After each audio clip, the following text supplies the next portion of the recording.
I'm Michael Bungay Stanya. This is Change Signal. This is the podcast where we cut through the blather and the BS and the noise to find the good stuff that works in change. If you are a transformational leader and you are seeking modern change mastery, this is where we strap on the guitars, go to the Spinal Tap amp, and turn it up to 11. One of my favorite podcasts at the moment is Kindred Spirits. It's by a friend of the podcast and past guest, Dr. Jason Fox, and today's guest, John Anthony. Now, John Anthony goes by JA to his mates, which is me and also now you. Now, Kindred Spirits is great. It's fun, it's emergent, it's playful, it's wise. It always involves tasting a fantastic whiskey. I've got JA on Change Signal, not because of his excellence in picking up the subtle hint of grilled pineapple and salty smoke in a 19-year-old Ardbeg, but because of his deep expertise in motivational interviewing. And to be honest, I'm not even sure what motivational interviewing is yet. Maybe you're the same. But I can promise you this, it is a key tool for any approach to change and transformation, because it is fundamental to how you do change with people and not to people. And if that's the goal, and it is with modern change mastery, you really have to figure out, well, what's in people's brains? You have to understand what's going on with them. I mean, how can you possibly do change with people if you don't know who the people are? We're going out of our way to make sure the whole thing feels collaborative, human-centered, and curious. And so it's not adversarial. JA is going to help us actually figure that out. So, JA, welcome. Absolute pleasure. Thank you so much for having me, MB. It's been a real treat, even just logging in for the preamble. I'm absolutely thrilled to be here. And for those of you who are watching on YouTube, the four of you who watch this on YouTube, you'll see that JA is dressed impeccably, suit, tie, in excess style curls, and it's 6 o'clock in the morning in Australia. So I'm grateful for him putting himself together. Talk to me about motivational interviewing. I mean, first of all, why am I even thinking of doing motivational interviewing? What problem am I solving as a change leader? Great question. You're trying to do two things. The two overarching strategies are, one, have I done all that I can to position myself as a supporting partner? Nice. So can I run a self-audit that lets me say I've done all that I can to fully engage this individual? Once you've got that right, and the answer is yes, the second side of the model is, can I now begin to help this individual or these individuals or this organization begin to resolve their own ambivalence about change? And these two things must be done in sequence. It feels like it's a slightly courageous act to take. 100%.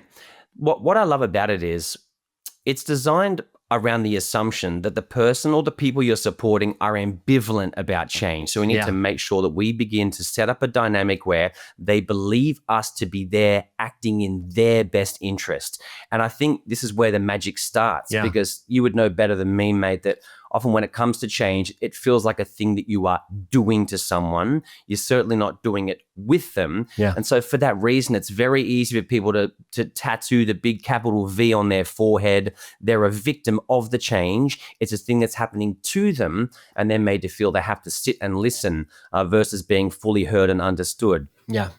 So the way they slice it is, the first place to start is making sure that they feel as if you're guiding them. You can't be telling them what to do. You also, in context, can't just follow them. You can't do exactly what it is that they want or what they're saying. You need to find that sweet spot in the middle. And the analogy I always like to give is, you talk about a tour guide. You know, you go to Italy for the first time. The tour guide says, what do you need? What do you want? What matters to you? And then they give you the tools and the resources that you require to go and do that stuff yourself, versus carrying you around and popping the gelato into your mouth and doing it for you. And there's a model that I can crack open that they call it the core skills to get that right. And then we move into starting to resolve the change ambivalence. Would you like me to step you through the engaging core skills. Yeah, that would be amazing. These are going to be so popular and common, and especially for someone with your expertise and experience. But I'll step you through it real fast because it's great. Call them the OARS. Okay. Some of the clients I work with are so passionate about the OARS. It's an acronym.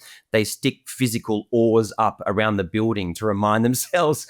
And the best way to position this. Oars as in the things you use to row a boat, not either oars. Exactly. That's right. OARS. And the way I love to frame it is, you run the OARS skills as a self-order that lets you answer this question: have I done all that I can to fully engage this individual? So the first one, open-ended questions. Yeah. Simple as that. Am I throwing in enough? Tell me more about that. And you would appreciate as well that tell me more about that is often getting them to tell you more about the resistance. Right. Why don't you think this isn't going to work? Why do you hate it? Why is it a bad idea? Why does this smell funky? Or why does this start to look like something that we've done before? Why is it that you're so confident that it's not going to work? So going out of your way to make them feel fully heard and understood. And I really want to lean into this, paying attention to the discord. And I think we should loop back around on this a bit later if we have time. Okay. The second one, the A, is affirmations. And affirmations in the universe of MI are a fantastic rapport building technique. That's so good. It's not positive psych affirmation. It's not stick a post-it on the mirror. Oh, MBS, you're beautiful. Right? It's not one of these.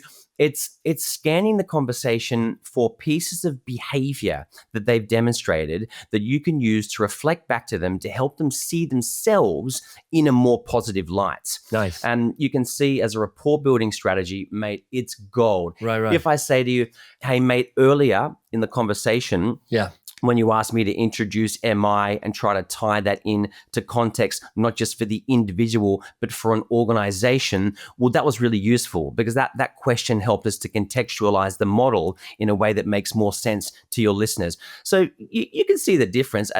An opinion is thin, but finding behavior they've demonstrated that you can hold up as a mirror, it's beautiful. Yeah. Julia Cameron, who wrote The Artist's Way, she's got a great way of talking about it. She says, who are those people in your life that you would reference as your positive believing mirrors? Isn't that great language? Nice. Reflecting back to you, the best version. That's fantastic.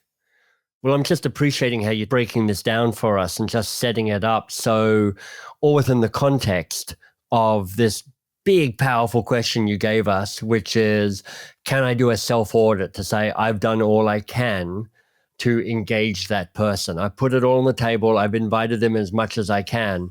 It's a beautiful expression of what it means to invite agency or increased agency in other people. So I'm loving that. You're so onto it. And I'm also role modeling what the A is. Look at us getting meta early in the day. You clever devil. You just affirmed the way that I'm unfolding the model. Yeah. And you see what it does. It's such a beautiful lubricant inside any exchange. Yeah, love it. All right, so that's the O and the A of the acronym explained. Let's move on to R. So I probably shouldn't have a favorite of the core skills, but I do, and it's the R, and it's reflective listening. And mate, I know you're going to love this because when I talk about coaching, I often talk about you, and I often talk about reflective listening. To do reflective listening properly, you have to go after the content of what they've just said, but then you've also got to reflect back what you think they meant by what they just said. Exactly. Because let's be honest, legends, what people say and what they mean is rarely the same thing. Yeah. And then if and where appropriate, you'll also reflect back how it is you think they might be feeling. So you go after content, meaning, and feeling. Well, here's what I love about what you're saying and what I'd use to build on it, if I may, which is like people have been taught reflective listening, which is like the way you prove you're listening is you play back what you've just heard.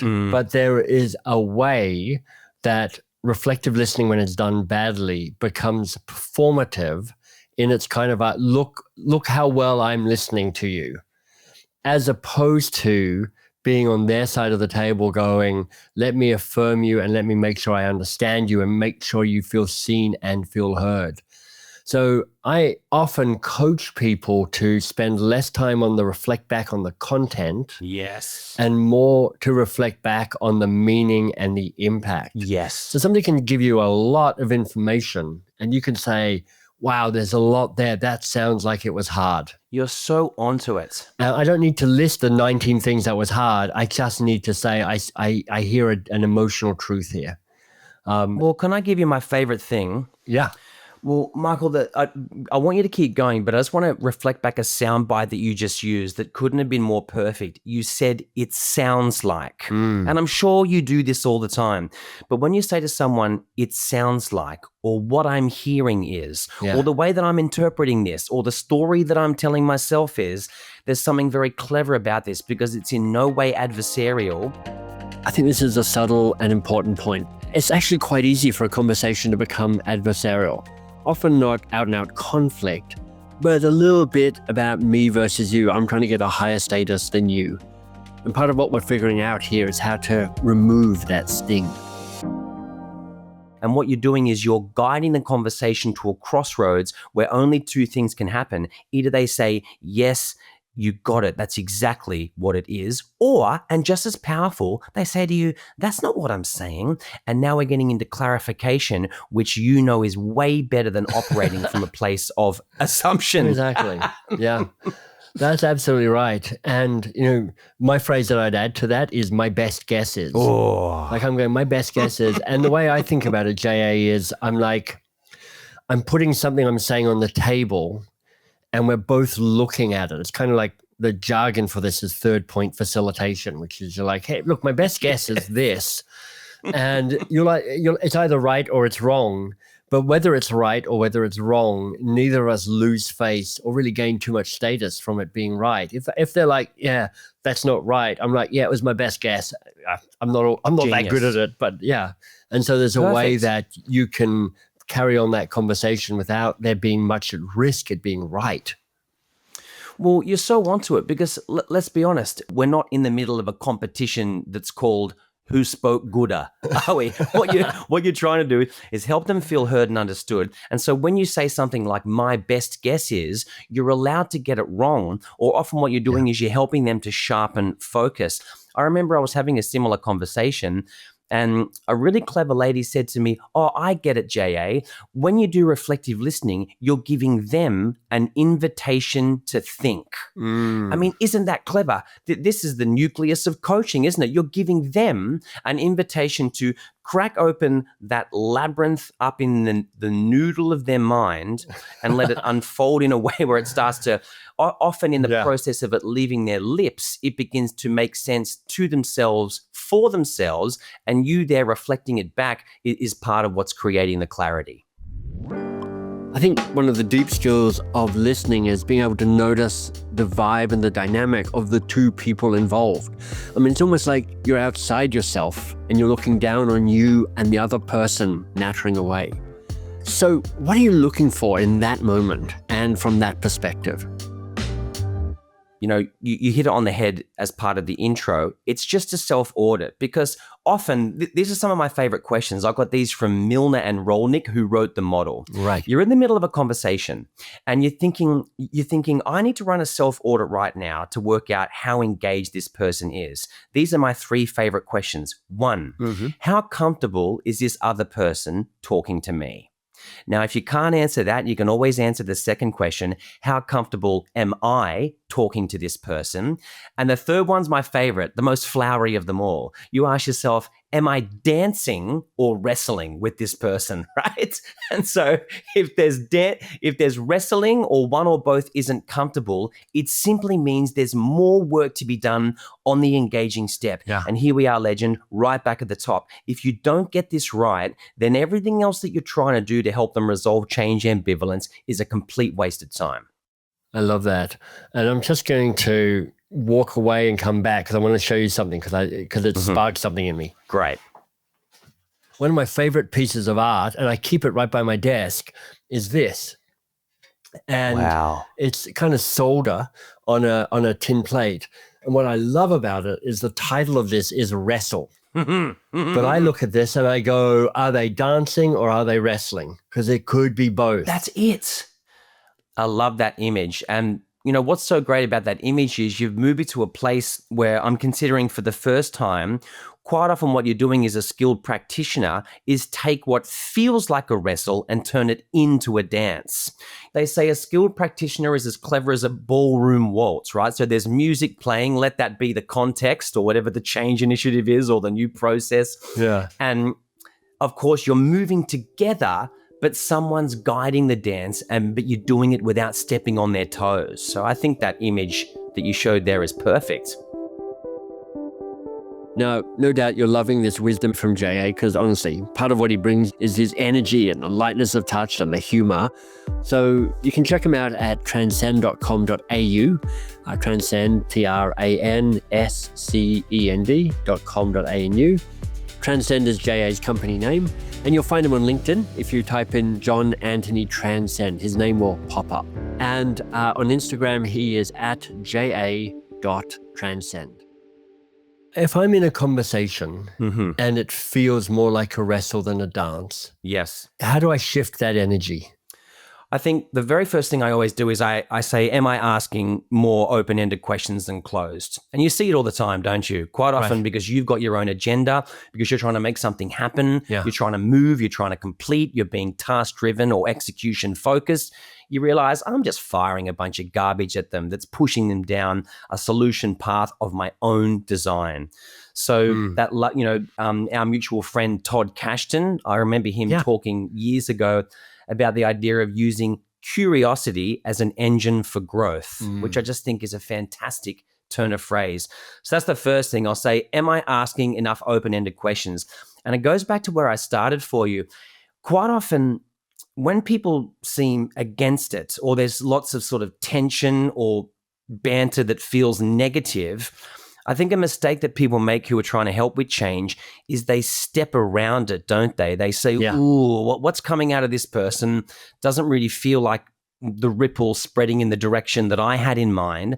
And so they'll look at resistance as something to avoid or to step around versus something to understand or to discover. Yeah. And so, I talk about this in relationships. Your partner says to you, hey, you've made me really angry. And you turn to them and you say, hey, babe, sounds like I might have pissed you off a little. Tell me more about that. Right? Yeah. Now, it almost feels counterintuitive, doesn't it? Why would I pay attention to the discord? But mate, you know where we're heading with this, don't we? We have to pay attention to the resistance. Otherwise, we're never going to position ourselves as a supporting partner, and we're not going to unlock any of their resistance, which means that we will never begin to possess the ability to move them from what the model will call pre-contemplation into contemplation. And this is when we start to unlock traction and momentum. Yeah, it's actually for me one of the more masterful levels of this sort of work, whether that's coaching or motivational interviewing, which is noticing what's going on, speaking it out loud, and then being curious about it. And then the S legend, because I just realized I haven't completed the acronym. Yeah. And in a way, we've just kind of done it. The S is summaries. So we just kind of did that if we want to go meta, keeping track of the main points. Yeah. And the way that I like to spin this, and it's a weird word,